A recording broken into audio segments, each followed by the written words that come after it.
Hey guys, thanks for watching. Please make sure to subscribe to our YouTube channel and all our social media platforms at Phenoboxing.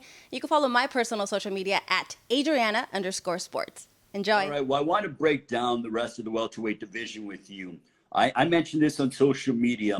When I look at 147 and the future of the division, I look at you, obviously, and then I look at a young man from down in Texas, Virgil Ortiz. He just came off of a win over Maurice Hooker.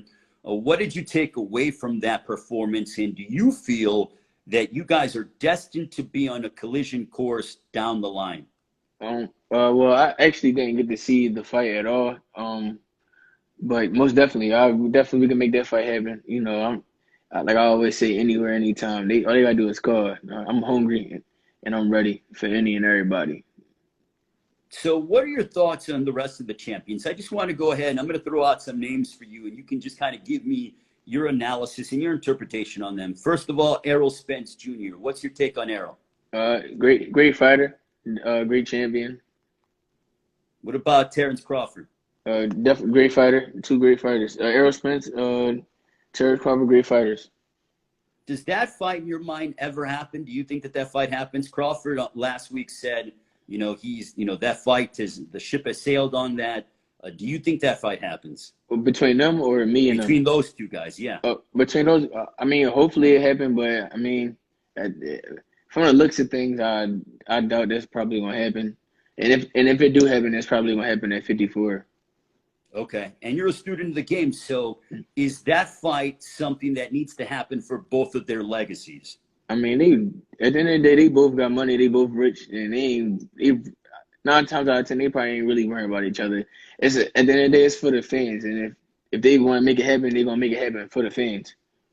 Okay. So if I gave you a blank contract, the money's agreed to and everything, and it could be fill in the name. Who's next? Assuming you beat Sergey Lipinets April 10th on Showtime Championship Boxing, what name would you fill in there?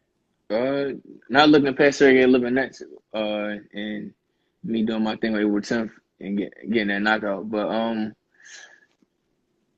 anybody, whoever want to sign that line, basically, I don't care. I'm just ready to be great and take on everybody in the weight division and take over its weight division. So whoever will want to sign that dotted line. So would like a fight against like a Sean Porter and Ugas, a Jamal James, would those fights interest you? Any and everybody. It don't matter. I don't care. I just want to fight, and that's what I love doing. You're 26-0 with 24 knockouts. Where does that punching power come from? Because when you hit, you have heavy, heavy hands, and it's like, quite a bit of weight behind your shot. So where do those heavy hands come from? I say my family. My dad he had a lot of knockouts as a professional boxer. My brothers both had a great amount of knockouts. So I'm gonna say my family and stuff like that. The ring IQ as well. When you're fighting, I feel like you're processing information so fast, and you're about a step or a step and a half ahead of your opponents. Is your ring IQ, does that come from being around the sport since you were a little kid? Yeah, I mean the ring IQ it definitely comes around. I mean, it comes from being around the sport since I was a little kid. Growing up, I got to see both my brothers fight and my dad spar and other world champions and stuff like that. Demetrius Hopkins and Anthony Thompson. I got to see a lot of people growing up, and me just watching them growing up. It also helped me in my fighting skills and style. So I'll say just being around the atmosphere at a young age, and I also train people too. So I get to see from the other side too. So. No, so you train people, so like Yeah. helping people for fitness, or you train young fighters? I work with young fighters. My dad fighters when when I'm out of camp and my dad can't get to the gym, I'll go down there and help train my dad fighters and stuff like that. And So you like hold mitts and stuff? yeah, I hold mitts. I'll spar them. I make them do drill work, defense work, the same way that my dad taught me. I teach them. So that's probably why my IQ is very high like that, because So you're constantly around boxing like all the time. I feel like it's 24/7 for you. Yeah, I mean, if I'm in the gym, yeah, 24/7, you might as well say it's days where I feel weird. If I miss the gym, I'd be like, I don't feel right. Like I have to be in the gym at least for like an hour or two, even if I'm Mhm. not in camp. I got to be in the gym, just being around. Like, So are there times where, I mean, look, I think that's wonderful. And it's, the fact that you're so dedicated and passionate about boxing. I mean, there's no secret as to why you are where you are.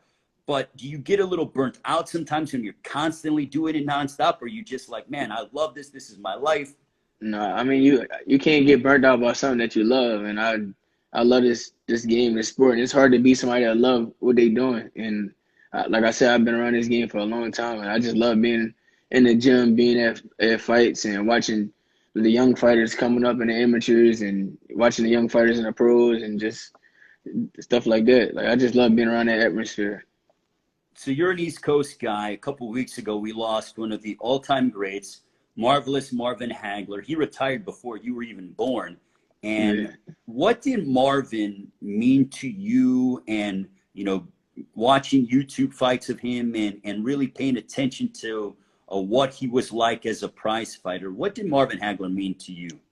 Well, I actually didn't really get to watch Margaret Havner like that, but the couple of fights that I seen, he switched back and forth, and that's one thing I like, and I like about his style. And he real aggressive at some in like certain points and stuff. So I'd say just I took away like him being the aggressor and switching back and forth, I guess.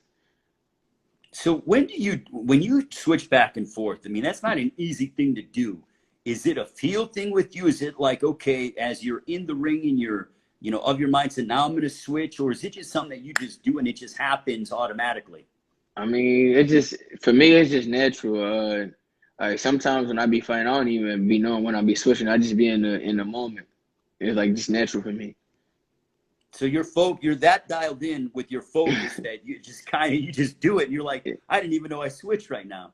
Yeah, I mean, I fight this the same way on both sides. The same power on both sides, the same speed on both sides. Is that's why I never know. Like, So aside from boxing, I know you're big into the gym and stuff like that, but what do you like to do as hobbies and stuff? I mean, right now we're in the middle of March Madness. Did you watch any of the basketball games? Do you like watching the NBA, the NFL? What does Boots Ennis like to do on his off time? just on the off time, just play basketball, football, chill with the family, bowling, shooting pool, watching basketball. Uh, yeah, I watch March Madness. One of my homies was actually in March Madness. Who's that? Makai Morris. He played for ACU. They uh Okay. they play they play UCLA yesterday, and then they beat Texas on I think Saturday. Yeah. So yeah, he did his thing. Are you a So I big just music guy too? Like, well, when you're getting ready for your fights and stuff, what's in your, AirPods, your headphones? I listen to Dirk, Baby, Lil Baby, uh, the Baby Meek, uh, Polo G, my two cousins, up and coming rappers, Nilo, and one band. I just listen to everybody, so it's just a bunch of different stuff. All right. Well, assuming you can go ahead and handle your business April 10th against Sergey Lipinets, you're from Philadelphia. Have you thought about having a homecoming fight when you're a champion or close to being a champion? Has that ever entered your thought process?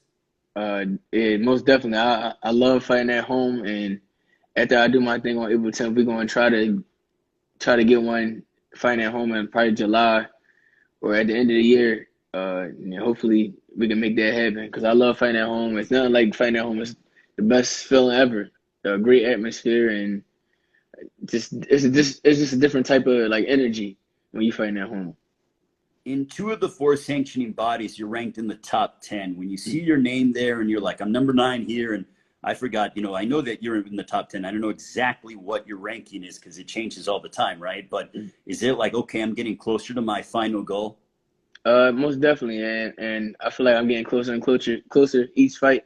And after this fight, I think probably one or two more fights, and I should be able to grab one of these belts and then unify the whole division, and then go up, then move to 54 and do the same thing at 54. Okay, so you're telling me that your goal is to unify 147 and then go up to 54 and unify that division as well. And then go to 60 and do the same thing. So you want to unify in 3 divisions then is what you're telling me. Yeah, 3, maybe 4. I'll try 68 if I can. Okay, so you would be open even to going up to 168. Yeah, but I know for a fact that I can go up to 60. Well, that is unbelievable. And I mean, I wish you all the best, Jaron. And what do you want to tell? Right now you're at 47. Mm-hmm. How long do you anticipate being here in the welterweight division? I'm going to be here until I grab all them belts. And then, like I said, move up and do the same thing at 54. I'm going to grab all the belts at 54 and then move up 60. And if I can do that, if I can move up to 68, I'll do that at 68 too.